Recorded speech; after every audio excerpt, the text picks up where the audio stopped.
Let's start by you telling us all about Naomi Campbell. Like, is she as perfect in person as she is on screen?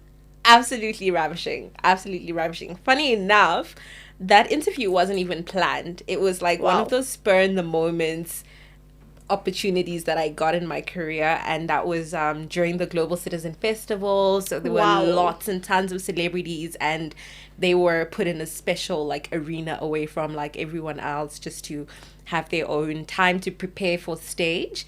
And I remember a friend of mine, we snuck into that arena with the red carpet, and then he started shooting content on his phone, and I was like, quickly, let me grab this interview with Naomi Campbell. Oh my gosh. And yeah, the next thing I'm there talking to her, and she was like so warm, so welcoming. Lovely. I introduced the media house I was with at the time, and she was very keen to talk to us and share her journey and what she was doing in South Africa at the time.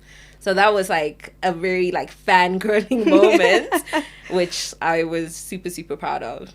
One thing about an African founder, we will always find the opportunities. Always. And we will always take it. Make the most of those. That's incredible. Literally. Who else did you interview? Like, tell us a bit about that. So, you mean at that particular... Well, just in your journey. In my journey. Yeah, tell us a bit about who... In terms of, like, big names, I think, like... I got an opportunity to interview my president, so the president of Malawi, Lazarus Chakwera. I got to interview Denai Guerrera, you know, from Black Panther. So that's awesome. She was talking about her journey in HIV activism, which was a selection of stories I was covering at the time.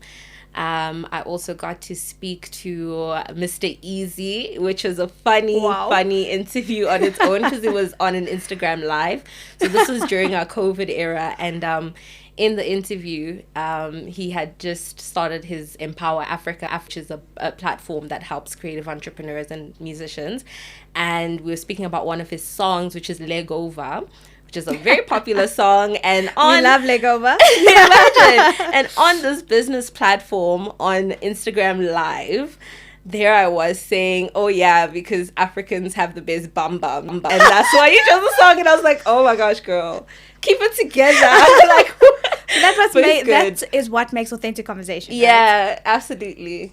And did you get nervous in these interviews? How did you manage that? I did. I think it's one of those things that you have to like sort of like hype yourself up, because if you don't, your energy levels are going to show. And like people, sometimes the way we perceive ourselves is not how other people perceive us. So I've kind of learned to like take away, oh, what is she thinking? Or maybe I'm not looking a type of way, or like worrying too much about what other people think, and just getting myself into form and ready to do the job. Because at the end of the day, part of the interview process isn't like you're doing it for fun, but you're actually doing a job. So I have to always constantly remind myself, like, I have the right to be here, and let me just do the best that I can in this process.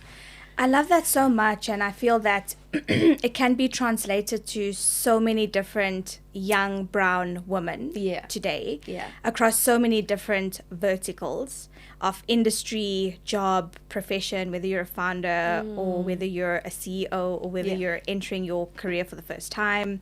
You know, like, what has your journey been like in terms of reminding yourself that you have a right to be here, especially in an industry like the one we're currently in, with being in Africa, being in the tech environment, being an entrepreneur and founder? How do you do that with yourself, and how do you keep yourself disciplined, motivated, but also, you know, like you've just said, reminding yourself that you have a right to be here? What's your story? So that's a really good question, because I was never like this confident in myself. I was a very shy child growing up. So I was afraid of like being in the limelight or being in the spotlight or having to like present myself in front of people. And I think a combination of what I do now in my career, I've had to force myself to kind of get out of that shell and like break free and like create my own story. And it reminds me of something that you said a while back when we met, and it was around like, if no one is giving you the platform, create the platform for yourself. And that really like you know, it reminded me a lot about what I've had to do in my journey, because no one's ever come to me and say, hey, you could be good at speaking, why don't I give you a mic? Exactly. No, it's been like that, of like me trying to get myself that experience. And it started out really small, like doing some news anchoring for a small organization, all the way to reporting for big publications like Forbes Africa, to CNBC Africa, and then on a global scale now running my own business and moderating in that, and actually doing that now with Founders Factory Africa. So that, and then obviously kudos to like people that you surround yourself, that also help you build that confidence and support you, and also just give you the guidance to say, hey, this is where, you know, you could do better, or like, I think this is a great opportunity for you, why don't you try it out?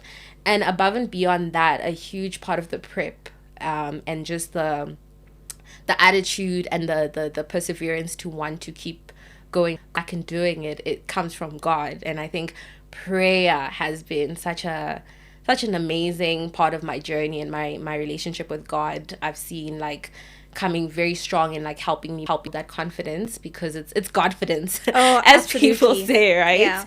Yeah. So I think those three things, a culmination of like self-determination, a support system, and my journey with God, has been a huge factor in culminating where I am today. I love how bold you are about your faith, which to be honest, I find very rare in the professional and business environment. In fact, we were just talking about that yesterday with the team, around how our skills, our abilities, our talents come from God. And as a team, and in building scale, for example, it's okay, God's called us out of comfort and security into a different path, and it's up to us to trust him, and he'll, you know, meet us where we are and give us the right partners, the right potential investors, the right opportunities and growth. And when you put that in the middle of, you know, everything that you do in your life, including business, which many people see as more material and worldly, I mean, that is still blessed by God, right? And when it's submitted, it's a supernatural evolution that takes place, which we hold on very tight to. For me, that comes from the fact that I was born Christian. And my mom has a direct line to Jesus, you know, like as most mothers do. You know. But were you born Christian? And how has your journey been in terms of your spirituality? Yeah, so I grew up in a family of Christians already. So both my parents, despite the fact that they came from two different denominations of Christianity, they were all Christians. So we were raised in a Methodist church in Swaziland. Wow. And that's where a lot of my childhood and my faith building started. And then I found myself part of like 2 years of my high school in an Anglican all-girls Christian school, which was like super grueling, but at the same time formed a huge foundation, which I don't take for granted, around my faith and how big God is, because that was the place I believe where I wanted to dream, and dream big. And since then, it's been seeing God come into play into my life, into my family's life. And obviously, like, there were periods in my life where I highly doubted God, and I highly doubted the plans he had for me. Like, I remember even in my varsity year, I struggled with self-harm, for example, because I didn't know what purpose God had for me. I didn't know, like, what is this all for, and what the next steps are. And with that, like, I obviously going from therapy and, like, just support from family and friends, but it really took me understanding God more to know what he was trying to do in my life, rather than me saying, God, this is what I want to do, and it's not working. But it really is a relationship. And I think sometimes as Christians, our faith gets swayed because we forget it's a two-way relationship, and not just one way of always asking God, but hearing from him and trying to understand what he has for your plans. That's wow. I mean, it's an incredible testimony also to see, you know, that you started dreaming big very young, and firstly, like, look at life.